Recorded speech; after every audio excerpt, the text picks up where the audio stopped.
আমি চাচ্ছি আপনারা বাসায় যে এক টুকরা কাগজ নিয়ে তাতে আপনার মতে একটা পারফেক্ট দিনের বর্ণনা লিখুন।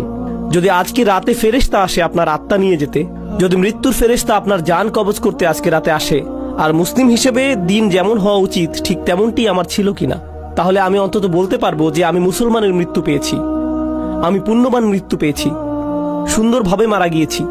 এরকম দিন দেখতে কেমন হবে? কোন সময় ঘুম থেকে উঠবো আমি?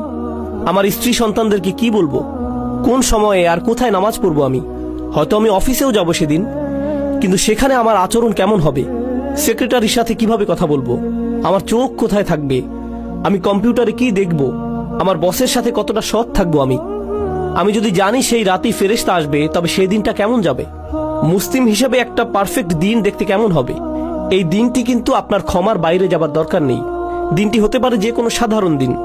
আপনার যা করা উচিত তাই করছেন। এতে যেসব জিনিস থেকে দূরে থাকার কথা আপনি দূরেই থাকছেন। খুব একটা কঠিন না কিন্তু আপনি যদি বিস্তারিত রুটিন করতে চান নিজের জন্য, আমরা সবাই এক এক রকম, আমিও ভিন্ন রকম, কিন্তু যদি নিজের একটা বিস্তারিত রুটিন বানান যেখানে পারফেক্ট একটি দিন কাটাবেন, আর সেই দিনের সবচাইতে গুরুত্বপূর্ণ অংশ হলো দিনটির খুঁটিগুলো। একটি বিল্ডিংকে যেভাবে খুঁটিগুলো ধরে রাখে ঠিক সেভাবে, তাই না? ঠিক তেমনি আমাদের দিনকে ধরে রাখে 5টি খুঁটি, 5টি সালাওয়াত, 5টি নামাজ। তো আপনার রুটিনের সেই অংশটি যেন ঠিক থাকে, খেয়াল রাখবেন এটা যেন থাকে। এর মাঝে কি করেন? এগুলোর মধ্যখানে কি করেন? ইন্না সলাতা কানাত আলাল মুমিনিনা কিতাবাম মাওকুতা। যেটা অর্জন করা সম্ভব সেটার প্রতি আমার আপনার কাজ করা উচিত। এটা আমি আপনি কিন্তু অর্জন করতে পারি। আমার দৈনন্দিন চিত্র এমনই হওয়া উচিত। কিন্তু কেন এমন হয় না দিনগুলো?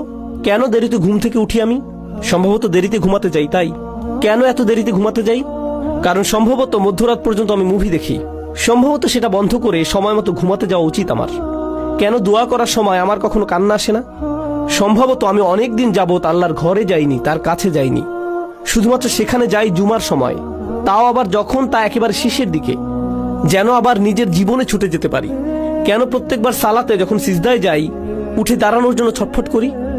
যেমন সুবহান রাব্বিল আযীম, সুবহান রাব্বিল আলা, যেন এমনটা এতই তাড়াতাড়ি বলি আমি, কারণ আমার সেখানে বেশিক্ষণ থাকতে ইচ্ছে হয় না।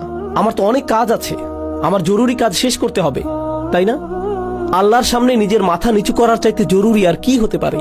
আমি বুঝি না আমরা কিভাবে নিজেদের বুঝ দিতে পারি এটা নিয়ে। সেই একটি জিনিস যা আল্লাহ তাকে করতে বলেছিলেন, সেই একটি জিনিস যা সে করতে অস্বীকার করেছিল, এই একটি জিনিস আমাদের তিনি প্রতিদিন করতে বলেছেন। আর আমরা যদি করিও সেটা যেন কৌতুক, কোন রকম করে দৌড়। এটা তো কিছুই না। কি এটা? সিজদা। এজন্যই আপনার উচিত দিনের রুটিন বানানো। এখন আয়াতটি শুনুন, ইন্নামাত তাওবাতু আলাল্লাহ। তাওবা শুধুমাত্র আল্লাহর জিম্মাদারিতে। আল্লাহ যে শব্দটি বলেছেন ইন্নামা কালিমাতুল হাসাল বিহাদিহিল আয়াহ, এই শব্দের মানে কি? এর মানে হলো আল্লাহ যা বলবেন এখন তা হলো একটি বিশেষ চুক্তি, শুধুমাত্র নির্দিষ্ট কিছু ব্যক্তির উপর কার্যকর করা হবে, সবার জন্য এটা না। এটা শুধুই তাদের জন্য যাদের বর্ণনা এখন দেয়া হবে। তিনি বলছেন আল্লাহ, কিছুই আল্লাহর উপর বাধ্যতামূলক নয়। আল্লাহ কিছুই করতে বাধ্য নন, শুধুমাত্র যা নিজের উপর বাধ্যতামূলক করেন সেগুলো ছাড়া। তিনি বলছেন আল্লাহ, আল্লাহর উপর এটা বাধ্যতামূলক যে তিনি নির্দিষ্ট ব্যক্তিদের তাওবা কবুল করবেন।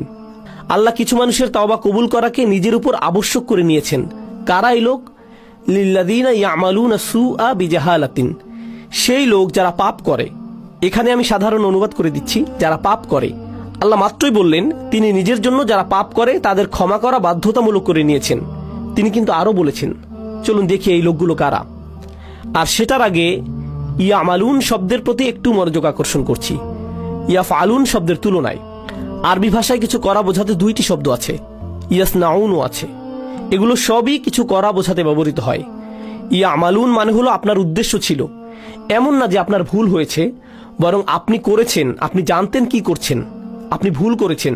এটা এমন না যে আপনি কিছু একটা বলে ফেললেন কিন্তু বলার সময় খেয়াল ছিল না যে ভুল করছেন, সেটা উদ্দেশ্যহীনভাবে। আমি উদ্দেশ্যের কথা বলছি, এটা কোনো ভুল নয়। তওবার প্রথম ধাপ হচ্ছে আমাকে আপনাকে অন্তত স্বীকার করে নিতে হবে যে পাপ করেছি। অজুহাতের পেছনে লুকানো বন্ধ করতে হবে। আল মাআযিরু মাকাযির, অজুহাত হলো মিথ্যে কথা। অজুহাত মানে এটাই, আপনি যদি অন্তত নিজের সাথে সৎ থেকে বলতে না পারেন যে হ্যাঁ আমি ভুল করেছি, আমি পাপ করেছি, কোনো অজুহাত নেই। যেমন আমি আর অজুহাত দিতে পারবো না, আমি আমার অজুহাতের পেছনে লুকাবো না, তাই না? প্রত্যেকবার কোনো ভুল হয়ে গেলে শয়তান এসে বলে না না এটা তোমার দোষ না, সমাজের দোষ, তুমি অনেক চাপের মাঝে ছিলে, তুমি অনেক চাপের মধ্যে ছিলে, তুমি তখন খুবই রেগেছিলে। তোমার বন্ধুর দোষ ওটা, অমুকের দোষ সেটা, তারা তোমাকে বাধ্য করেছে, সে তোমাকে বাধ্য করেছে, এজন্যই এমনটা হয়েছে। খুবই গরম ছিল সেদিন, খুবই ঠান্ডা ছিল সেই দিন। সুবহানাল্লাহ, কত অজুহাত চলে আসবে আপনার ভেতর। আর যেটা করবেন না তা হলো নিজের ভুল স্বীকার করা। আল্লাহর কাছে ফিরে আসার প্রথম ধাপই হলো আমাকে, আপনাকে, আমাদেরকে স্বীকার করতে হবে যে আমরা পাপ করেছি। এটা অপমানজনক। মানুষ অজুহাত কেন দেয় জানেন? কারণ নিজের ভুল স্বীকার করাটা বিব্রতকর, এটা বিব্রতকর। আর যখন আপনি নিজেকে আল্লাহর সামনে বিব্রত করতে পারবেন, সেটাই প্রমাণ করে যে আল্লাহর সামনে আপনার আর কোনোই অহংকার নেই। আল্লাহ আমার আপনার কাছে বিনয় চান। তিনি আমাদের অহংকার দেখতে চান না, তিনি আমাদের গর্ব দেখতে চান না, তিনি এমনকি এতটুকু কিবর দেখতে চান না। মিসকাল হাব্বাতিন মিনাল কিবর, এতটুকু না, তিনি আমাদের মাঝে এতটুকু অহংকারও দেখতে চান না। তাই নিজের পাপ স্বীকার করলে অহংকার দূর হয়ে যায়, এভাবে এটা দূর হয়। তাই আমরা আল্লাহ আজ্জা ওয়া জাল্লার কাছে আমাদের ভুল স্বীকার করি পরিষ্কারভাবে। আর যখন তা করি, আল্লাহ বলেন বিজাহালাতিন, তিনি বলেননি ইয়ামালুনা সুআ, তিনি বলেছেন বিজাহালাতিন। তো এখন সু শব্দের প্রতি লক্ষ্য করুন। পাপ বোঝাতে যেই শব্দ ব্যবহার করলেন, আরবিতে জাম্ব আছে, জানাহ আছে, পাপের জন্য আরো কত শব্দই তো আছে। সু আসে সাউআ থেকে। সাউআ মানে হচ্ছে লাশ। কেউই মৃত শরীর বা লাশের দিকে তাকাতে পছন্দ করে না।